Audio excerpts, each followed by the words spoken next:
Hi, welcome back to Dr. VASU'S lectures. In continuation of our C programming, let us see operators in C, second part. Basically, we are going to discuss more advanced parts of arithmetic operators. Okay, so calculations, basically what type of calculations can be done and we'll be generally doing in C programming. We'll take, suppose I have taken 4 integers A, B, C, D, and they are assigned some values A 10, B 2, C 20, D 4, and also another integer variable result. I'm going to, I have assigned result is equal to A plus B into C. Generally, we think that this operation takes place like A plus B, and A plus B in the sense 10 plus 2, and then multiplication with 20. That is 10 plus 2, 12 plus into 20, 240. But here, let us see what happens. How the this value will be resulted. This result value will be how much it will be. So if you compile it and run it, the A plus B into C, what you have expected is wrong. That is, if you have expected this A plus B happens first, that is a mistake. Because here the precedence rule comes into picture. Precedence in the sense, which operation, here we have 2 operators. This multiplication and addition. Multiplication operator is given the preference. First precedence operation, this operation takes place first. The thing is B into C, the multiplication done first and then this addition. That's why B plus B into C, that is 2 into 20, 40, 40 plus 10, A value 10. That becomes 20, 50. So we must be careful in handling this. To avoid any such confusion, you use brackets. That is the best way to solve any sort of confusion. If you just leave it like this, and if you think A plus B happens first, that will be a mistake, right? So just to avoid all this, use the brackets to be clear, right? Next. Suppose I have written taken the result is equal to A plus B, bracket is used into C. No confusion at all, right? So here, if you get the result, the value will be 240. As A plus B is done first. 10 plus 2, 12 into 20 gives 240. Suppose I am using 4 operators, A plus B and A into B plus C into D. So here again, if you see the precedence operations, multiplication is done first, multiplication between A and B and C and D. Afterwards, these 2 will be added. So if you observe the result like this, your result will be this one. So A into B is done first, C into D next. So 10 into 2, 20. This 20 into 4, 80. 20 plus 80, 100. That's how the calculations takes place. Next, remainder or the modulus operator. Remainder here is integer A is equal to 50, B is equal to 5 and C 6. 3 integers are taken and I'm going to perform modulus operation here. A modulus B. A modulus B. What happens? Right? B is 5, A is 50.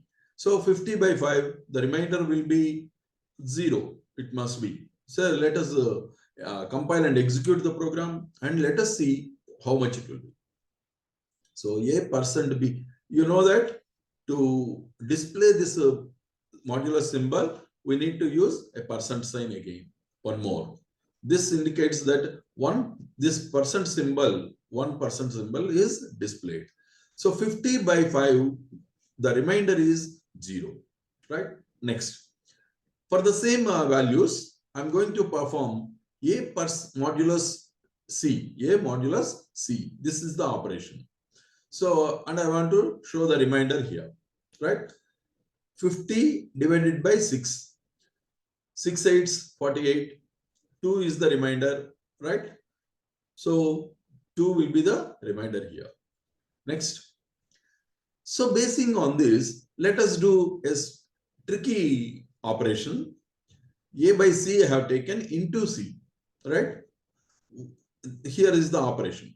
A by C into C means generally we think that C and C goes and you will get A plus A modulus C, the remainder.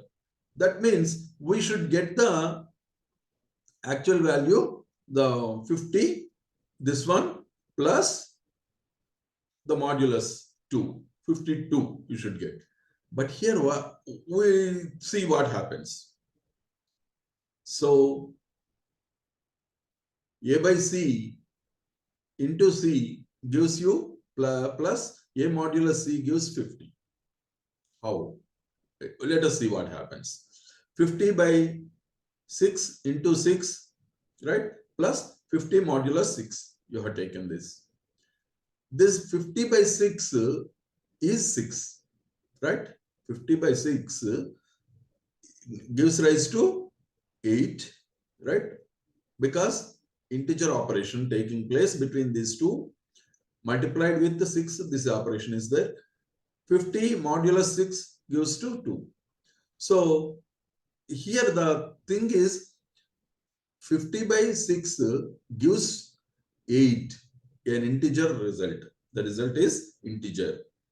Okay, so 8 here plus 8 into 6 plus 2. Next 48, 8, 6 is 48 plus 2 and this is 50. Totally you get the value 50 here. That's how this remainder should be used. So before proceeding further, if you like these lectures, please do subscribe to Dr. VASU'S lectures and like, share and comment, and please go through all the lectures, all the videos. They are meticulously planned for your easy understanding. You can easily remember and reproduce in the examinations. So next, further continuation of these calculations. Let us take A is equal to 15, B is equal to 2. And same values, I have taken C and D as floats. Here they are taken as integers. Here they are taken as float. Now, suppose I am taking integer value here. A by B, A by 5. I have taken A, 15 of course. 15 by, I want to divide this with 5. Treating this as integer, right? Complete the program and execute. You get the integer value as 15 by 5 is equal to 3. Clear, right? Integer division has taken place and we got 3. Now, this is the operation taking place. Next, A by B into B. I have taken A by B multiplied with the B here. Integer operation. Let us see what happens. B is 2. Please do observe here. A is 15. B is 2. That means 15 by 2. What sort of division it is? Integer division. We have taken this 15 and 2 as integers. So 15 by 2 multiplied with B. So your result will be, you might have expected this as A by B into B. B and B should cancel and value of A should come. That is 15 should come. But here we got only 14. Why? Because this division operation is between two integers. It truncates all the decimal values. We won't get decimal values. That's why A by B here is 7 only.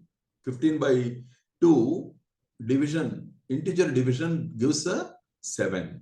Multiplied with 2, you get 14. That's how this operation takes place. Suppose I have taken this same operation I want to do with the floats.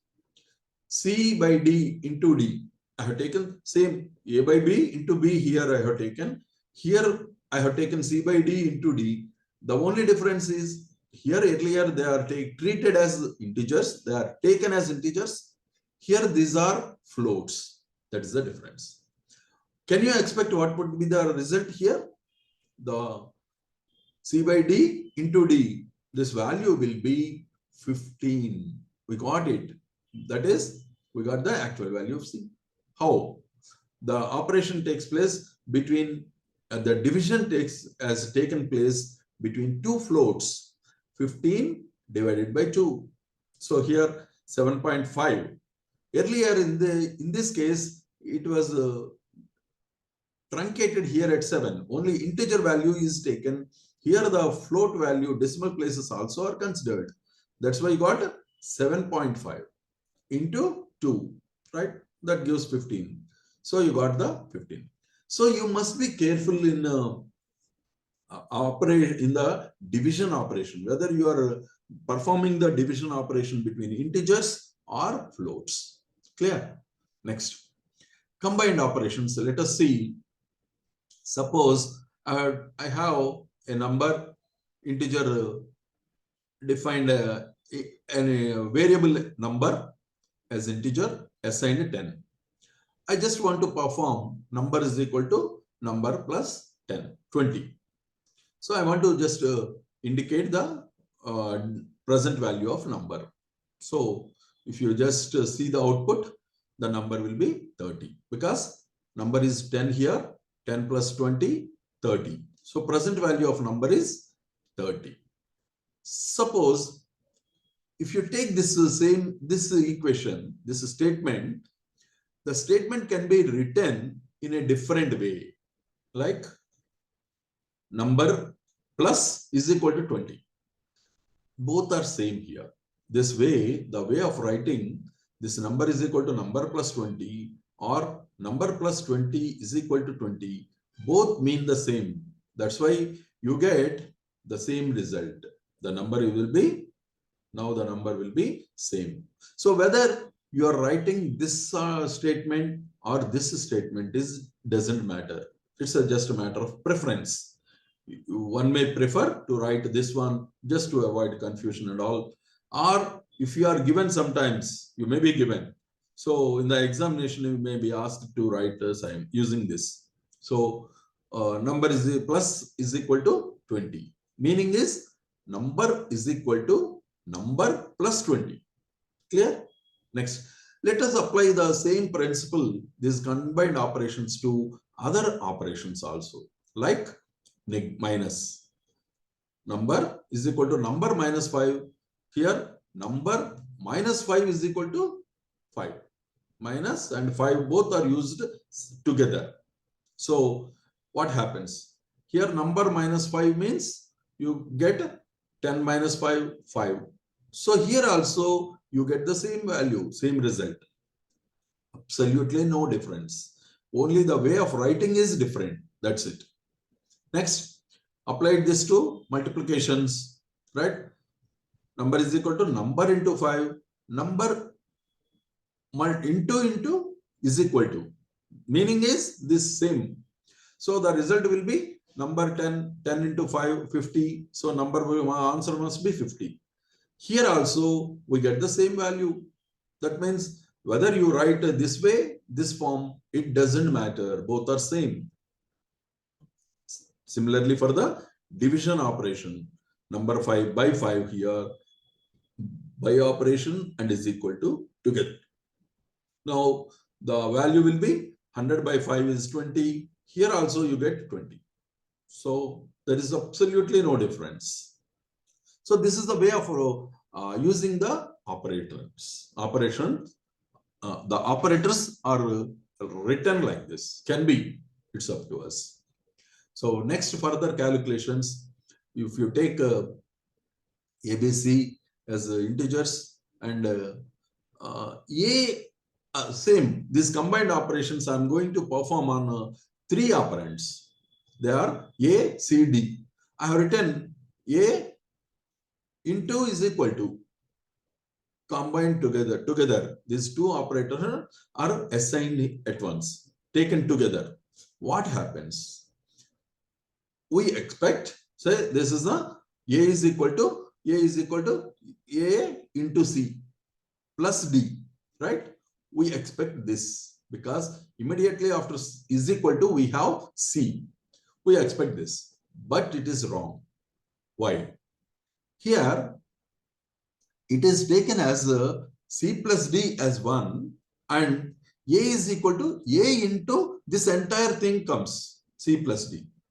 So your answer will be C plus D is 7 into multiplied with 2, 14. So you will get an answer of 14. Why? Because these operators, all the plus, minus, multiplication, division, all these precedes equal to. They come first. All these operators, they come first. And then this equal to operator. That's why C plus D takes place first. C plus D takes place first and then multiplied with A, right? This multiplication. So here this takes place like this. So you must be careful in writing these combined operations, right? Combined operation like this. So when you display the value of A, you get the value of A as 14 because this is the way the operation takes place. Clear? Next, square root of a number. I want to get the square root. The square root of a float. I have taken a float A, asked the value to enter A, assigned it to A here with the help of a scanf, and the function or the function used to get the square root of any number is SQRT, square root of A, the value of A. Complete it and run it. It asks enter a value for A. Suppose we have given some 256, right? The square root of 256 is 16 because here I want to display 0.2 floats, 0.2, right? A value also the square root of A, both are represented with the 2 decimal places. So here it is. The square root is indicated like this.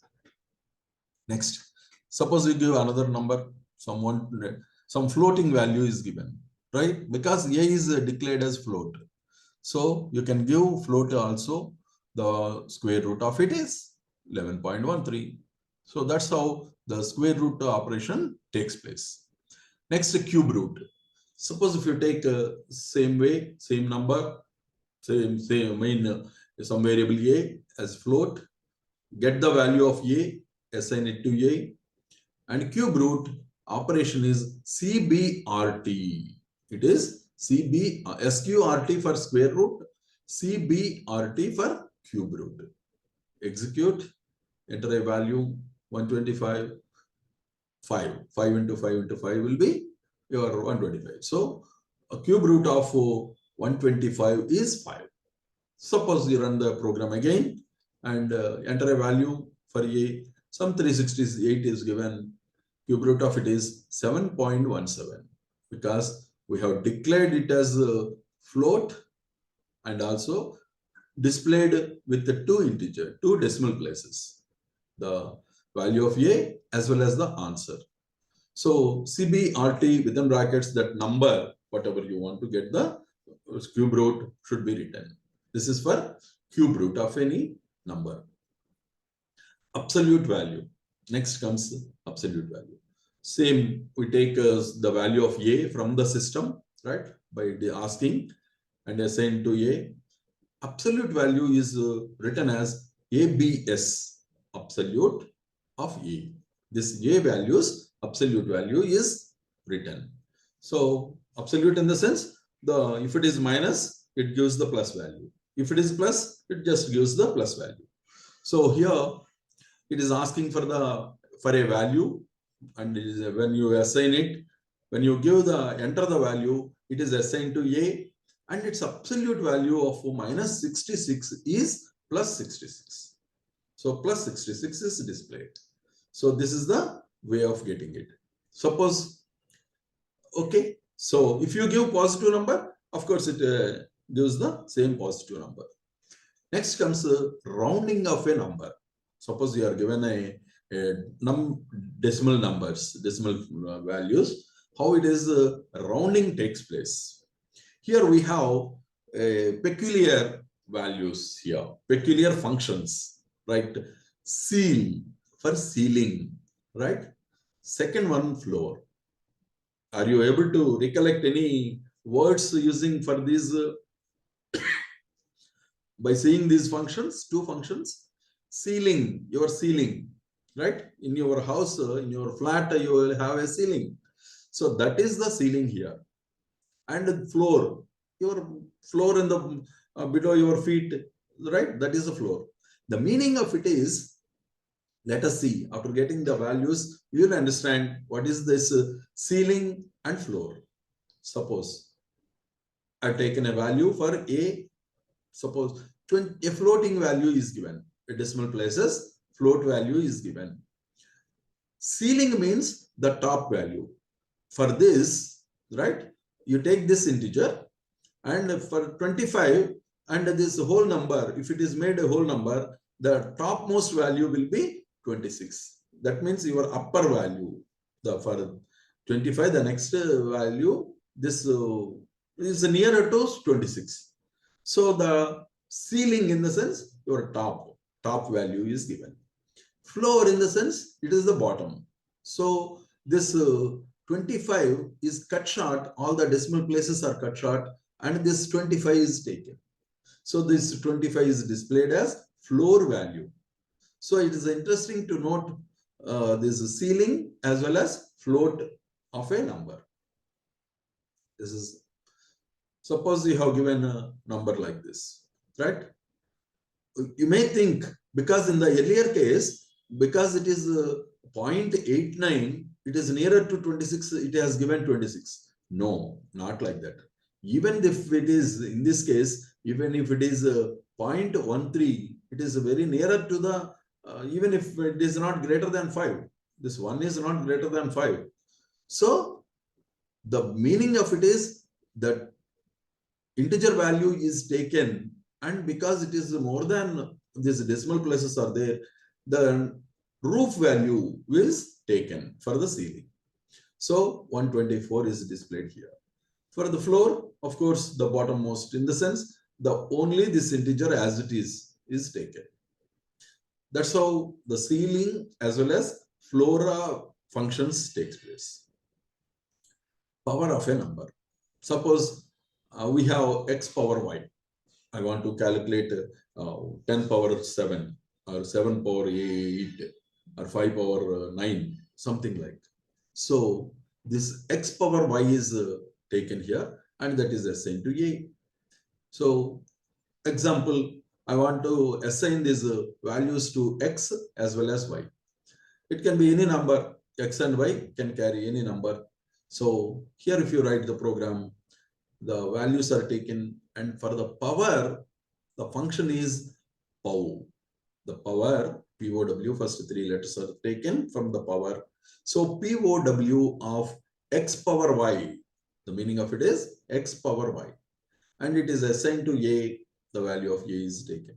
So x and y values are initialized. In the beginning, we have initialized it, and there 4 and 3. So 4 cube, it is nothing but 4 cube. Let us see, let us run and see the program. We got 64. 4 into 4 into 4, 64. So this is how, it need not be only 3. You can have any number, right? Depending on the handling of this integer, or the maximum limit of this integer, you can handle, you can give the any power. If you want to have a bigger number, you go for double or long integer, like that. So here, this is the power of a number. Suppose I want to use floats. X as well as y are floats. Then take these values, define these values as x and y are defined as floats, and the same power function is same power. means x power y. The power meaning of it is x power y. Now display the value of a. Here it is 5.5 power 2.5 is this. So because we have declared it as a float, 6 decimal places have come. Next, exponential, right? E, we use E here. So you take some value, right? Assign it to A, and exponential, the exponential of any number is written as exponential of that number. So here, when you display it, enter a value for A. Okay. So enter a value for A. You have entered 1. Exponential of 1 is 2.72. So that's how it displays. Okay. Next. Okay. Same exponential, the same function. Okay. It is repeated. Next. Suppose I have entered 3. The value of A is 3. So exponential of 3 is 20.09, right? So if you give 2.2, exponential of 2.2 is 9.03. Only you have taken 2 decimal places. Only 2 decimal places are displayed here. So this is the exponential of 2.2. Like this, you can calculate the exponential of any number. Suppose you have an algebraic equation, right? Like an algebraic equation like this. I want to calculate y, ax square plus bx plus c, and the values of constant, these constants, and x are given, a, b, c, as well as x. I want to calculate x. How? Just very simple, right? We'll declare these constants as integers because these are integers. A, b, c, and also x are defined, and y is also defined as integer. Y is equal to, we write this in the form of a statement, a into x, right? X square only, because that's why we need not even have the power statement, the power function. So ax square, this is ax square plus bx plus c. Next. So printf, you give the values of a and print the value of y. So you get the values of a, b, c, and x and y. Suppose you have some more, a bigger, higher function, higher equation, algebraic equation, a x power 4, bx cube, cx square, whatever it is. The values are taken, right? Whatever the constants are here, and the value of x is taken, and write the program. Program is same. Here, because we have power 4, x power 4, we use the power function. So power is used here, a into x power 4, right? B into x power 3 or x cube, c x square plus dx plus e. Display the value of y and all this. You get this one. So a and b, all the constants and x values and the y value. If you want to see the calculations, so a 2 into a value is 2 power 4 plus 3 into x cube, 4 into x square, x is 2 plus 5 into 2x, 5x plus 6. Like this, the calculations takes place. So these are all the various algebraic equations, right? Algebraic equations and other calculations, what type of calculations are there, you can perform using this C programming. Okay. So with this, we finished this arithmetic operators. Next, in the next video, we are going to see the logical operators. Okay. Hope you are enjoying the lectures on C programming. If you like them, please subscribe to Dr. VASU'S channel and do write your comments. Right? Thank you.